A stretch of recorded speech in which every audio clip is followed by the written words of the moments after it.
আমাদের নীতি আছে, আদর্শ আছে, পরিকল্পনা আছে, কর্মসূচি আছে। আমরা সেটা জনগণের সামনে প্রকাশ করেছি। আগামীতে ইশতেহারের মধ্য দিয়ে সেটা প্রকাশিত হবে কয়েকদিনের মধ্যে। আমাদের সমস্ত কর্মসূচি ইশতেহারে থাকবে। আমরা এই দেশের রাষ্ট্র কাঠামোর মেরামতের জন্য 31 দফা প্রণয়ন করেছিলাম।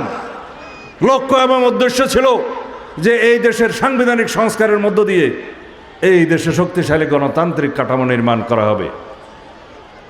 একটা লক্ষ্য হচ্ছে সেই সংস্কারের মধ্য দিয়ে বাংলাদেশের সকল মানুষের অর্থনৈতিক মুক্তি দিতে হবে। এই দেশের অর্থনৈতিক মুক্তির জন্য, এই দেশের জনগণের অর্থনৈতিক সমৃদ্ধির জন্য আমরা সেই কর্মসূচি প্রণয়ন করেছিলাম। আমরা বলেছি সকল ক্ষেত্রে কমিশন গঠন করা হবে। আইনি ক্ষেত্রে, ক্রীড়ার ক্ষেত্রে, সাংবাদিকতার ক্ষেত্রে, সমস্ত গণমাধ্যমের সংস্কারের ক্ষেত্রে এবং বিচার বিভাগের ক্ষেত্রে, সকল ক্ষেত্রে আমরা সংস্কার কমিশন গঠন করে আমরা সেই সংস্কার প্রণয়ন করব। সৌভাগ্যের বিষয়, এই অন্তর্বর্তীকালীন সরকারের সময়ে অনেকগুলো সংস্কার কমিশন গঠিত হয়েছিল। সেই সংস্কার কমিশনে বিএনপির প্রতিনিধি হিসাবে, আপনাদের প্রতিনিধি হিসাবে আমার নেতৃত্ব দেওয়ার সুযোগ হয়েছিল। সেই সংস্কার কমিশনে আমরা কাজ করেছি দেশের উন্নয়নের লক্ষ্যে, দেশের আইনি সংস্কারের লক্ষ্যে, জনগণের গণতান্ত্রিক অধিকার এবং সাংবিধানিক অধিকার সুপ্রতিষ্ঠিত করার লক্ষ্যে। আমরা অনেক সংস্কার গ্রহণ করেছি, যেই সংস্কারগুলো এই দেশের মানুষের মুক্তি আনায়ন করবে, এই জাতির মুক্তি দিবে, এই জাতির অর্থনৈতিক সমৃদ্ধি হবে, এই জাতির সমস্ত জনগণ তাদের রাষ্ট্রের মালিকানা ফেরত পাবে।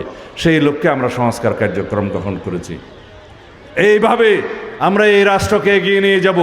আজকে ফ্যাসিবাদ নাই, ফ্যাসিস্ট মুক্ত বাংলাদেশ, কিন্তু ভবিষ্যতে যদি আমরা এমন গণতান্ত্রিক রাষ্ট্র বিনির্মাণ না করতে পারি যেই গণতান্ত্রিক রাষ্ট্রের সকল জনগণ অংশগ্রহণ করবে এবং গণতান্ত্রিক ভিত্তি শক্তিশালী হবে, সেই রাষ্ট্র যদি আমরা গঠন করতে না পারি তাহলে ফ্যাসিবাদের পুনরুত্থান হবে। আমরা কি চাই পুনরায় কোনোদিন বাংলাদেশে স্বৈরাচার ফিরে আসুক? আমরা চাই এই দেশে কোনোদিন ফ্যাসিবাদের উৎপত্তি এবং উৎপাত হোক? যদি না চাই তাহলে বাংলাদেশের শক্তিশালী গণতান্ত্রিক কাঠামো আমাদের নির্মাণ করতে হবে। এবং সেই জন্য আমরা আহ্বান জানাচ্ছি, বাংলাদেশের পক্ষের শক্তি হচ্ছে বাংলাদেশ জাতীয়তাবাদী দল বিএনপি। আমরা বিএনপিকে সমর্থন করি। আগামী 12 তারিখ সেই ভোটাধিকার প্রয়োগ করতে হবে, যে ভোটাধিকার অর্জনের জন্য আমাদের শত সহস্র সন্তান শহীদ হয়েছে, রক্ত দিয়েছে, ছাত্রগণ অভ্যুত্থান হয়েছে। তাদের আকাঙ্ক্ষা ছিল একটি গণতান্ত্রিক বাংলাদেশ, বৈষম্যহীন বাংলাদেশ, শক্তিশালী একটি রাষ্ট্রীয় কাঠামো এবং সুশাসনের বাংলাদেশ, যেই বাংলাদেশে সবারই মানবিক মর্যাদা থাকবে। আমরা যদি শহীদের সেই রক্তের আকাঙ্ক্ষা পূরণ করতে চাই, যদি জনগণের প্রত্যাশা পূরণ করতে চাই, যদি শহীদের প্রত্যাশা পূরণ করতে চাই, তাহলে আমাদেরকে আগামী 12 তারিখে সারাদিন ধানের শীষে ভোট দিতে হবে ইনশাআল্লাহ। কারণ আরও 2-1টি দল যারা রাজনীতির মাঠে প্রতিদ্বন্দ্বিতা করছে, প্রার্থী হয়েছে, তারা এই দেশের স্বাধীনতা চায়নি। আমি সকল রাজনৈতিক দলের কথা বলছি না, একটি নির্দিষ্ট রাজনৈতিক দলের কথা বলছি। তারা এই দেশের স্বাধীনতায় বিশ্বাস করেনি।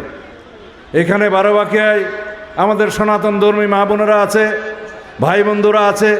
আপনারা জানেন, আপনারা স্বাধীনতার পক্ষে ছিলেন 1971 সালে। আপনাদের উপর কি নির্যাতন সেই দলটি করেছে। বাংলাদেশের সংখ্যালঘু সম্প্রদায়ের উপরে নির্যাতন হয়েছে, আপনাদের পূর্বপুরুষরা সেটার ভুক্তভোগী।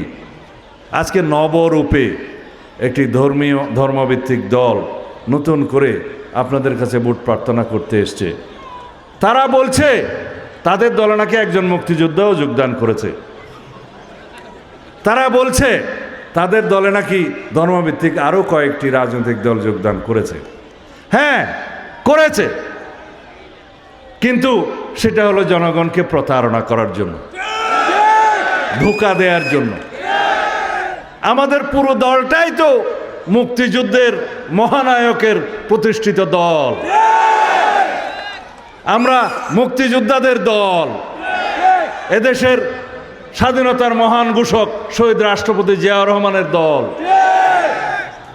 শহীদ রাষ্ট্রপতি জিয়াউর রহমান এদেশের স্বাধীনতার ঘোষণা করলেন, সম্মুখ সমরে অংশগ্রহণ করলেন, এদেশের স্বাধীনতা অর্জন করলেন। যখন এই স্বাধীনতা রক্ষিত হয়েছে 1975-এর 7ই নভেম্বর, সেই স্বাধীনতাকে সিপাহী জনতার বিপ্লবের মধ্য দিয়ে রক্ষা করেছেন। তিনি শহীদ রাষ্ট্রপতি জিয়াউর রহমান, যিনি 1979 সালে 5ম সংশোধনের মধ্য দিয়ে বাকশাল বিলুপ করে এদেশে বহুদলীয় গণতন্ত্র সৃজন করেছেন। তিনি আইনের শাসন কায়েম করেছেন, বিচার বিভাগের স্বাধীনতা দিয়েছেন, তিনি গণমাধ্যমের স্বাধীনতা নিশ্চিত করেছেন। এইভাবে 1981 সালের শহীদ রাষ্ট্রপতি জিয়াউর রহমানের শাহাদত বরণের পর দেশনেত্রী বেগম খালেদা জিয়া এই দেশে সামরিক স্বৈরাচার বিরোধী আন্দোলনের নেতৃত্ব দিয়ে ফেসিবাদ মুক্ত করেছেন দীর্ঘ 9 বছরের লড়াই করে। এই আমাদের ইতিহাস। 1991 সালে দেশনেত্রী বেগম খালেদা জিয়ার সরকারের সময়ে এই দেশে